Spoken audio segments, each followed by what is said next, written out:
moi, j'ai beaucoup moins de belles photos, etc., même si on est toujours dans cette optique d'évolution. Et puis, il y a deux choses qui nous arrivent très prochainement.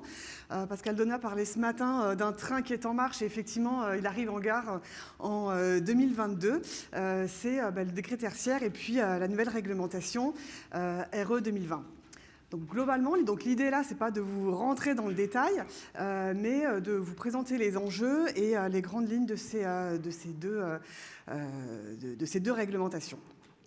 Donc juste pour faire bref, donc le décret tertiaire s'applique globalement aux établissements existants et les bâtiments futurs seront concernés par cette nouvelle réglementation énergétique RE 2020. Le décret tertiaire, c'est quoi? En fait, l'objectif est clairement de pouvoir permettre des réductions de consommation énergétique sur les bâtiments existants. Donc ça concerne les activités tertiaires de plus de 1000 m², donc l'hôtellerie est vraiment intégrée dedans, avec des objectifs qui sont très clairs, qui sont moins 40% en 2030, moins 50% en 2040 et moins 60% en 2050, à partir d'une base qui est à définir et à choisir entre 2010 et 2019. C'est quelque chose qui est vraiment engageant dans le sens où il y a un suivi annuel des consommations qui est obligatoire, avec des déclarations sur une plateforme dédiée. Les premières devront intervenir en septembre 2022.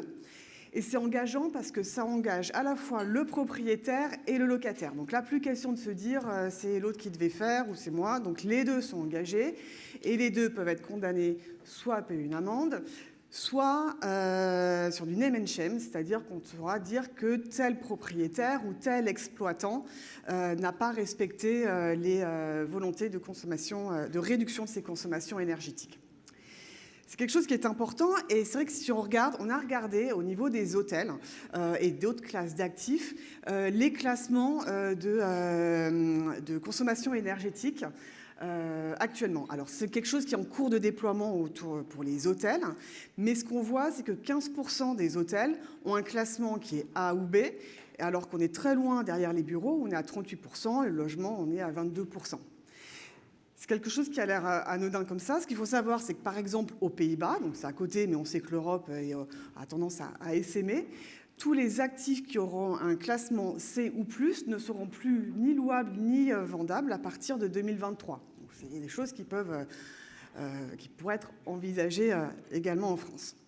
Si on regarde les émissions de gaz à effet de serre, on est également assez mal classé sur l'hôtellerie par rapport aux autres classes d'actifs. Donc il y a vraiment des enjeux qui sont importants pour le secteur et des besoins d'investissement à court terme. Alors si on regarde la RE 2020, on est également sur quelque chose qui arrive bientôt, puisque ça va concerner les logements à partir de janvier 2022 et les autres actifs à partir de juillet. Et des exigences également de résultats avec des indicateurs de mesure. Donc là encore, il ne s'agit pas de dire oui, j'ai mis des choses en place, mais il y a vraiment ces indicateurs de mesure.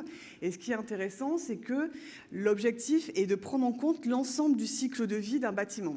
Donc aussi bien depuis sa construction jusqu'à son éventuelle destruction et recyclage, et puis pendant son exploitation, le fait de diminuer la consommation d'énergie, le fait de pouvoir résister à des périodes de canicule comme on en a de plus en plus, et puis de pouvoir faire en sorte qu'on consomme moins également, avec pour objectif une réduction de 75% de la facture énergétique, mais en contrepartie, ce qui est annoncé, en tout cas estimé aujourd'hui, c'est un impact de 5 à 15% sur les coûts de construction.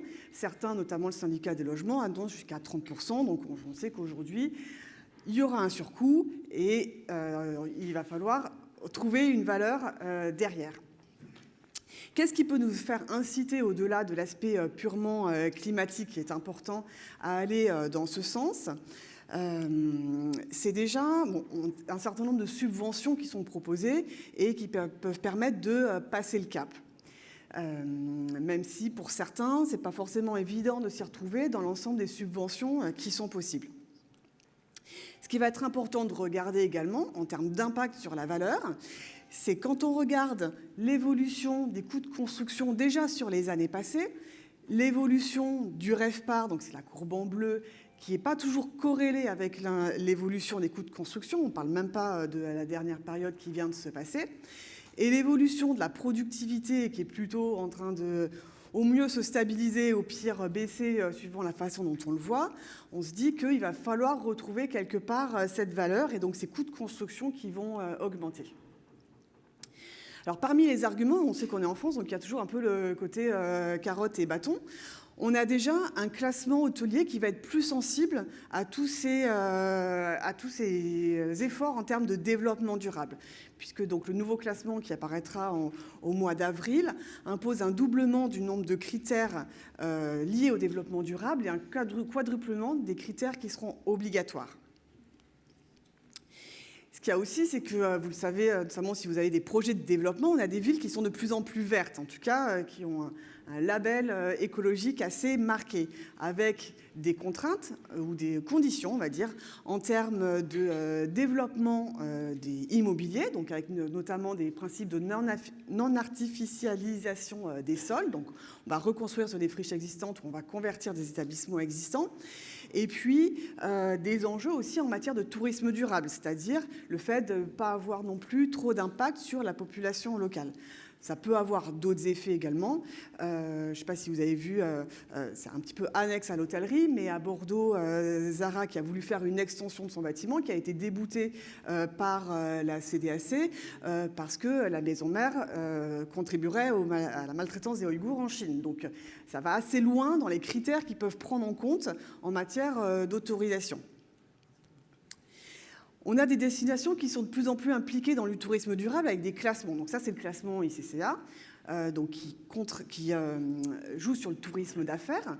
Donc, on en fait ce qu'on veut, mais mine de rien, quand on va avoir une logique de développement des entreprises avec une attention plus particulière pour la RSE, le fait de choisir une destination avec qui est labellisé comme étant durable peut avoir un impact également important.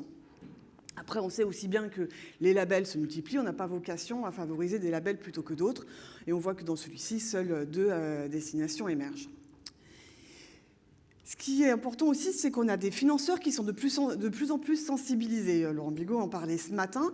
Et aujourd'hui, selon une étude qui a été faite par l'IEIF, on passe de 56% des organismes financeurs qui étaient sensibles à des critères ESG dans leurs conditions de financement à 85% aujourd'hui. Donc aujourd'hui, c'est compliqué de passer entre les mailles du filet. En tout cas, on est vraiment dans ce que Laurent Bigot disait ce matin. En tout cas, le financeur devient régulateur et un accélérateur de cette mise en mouvement.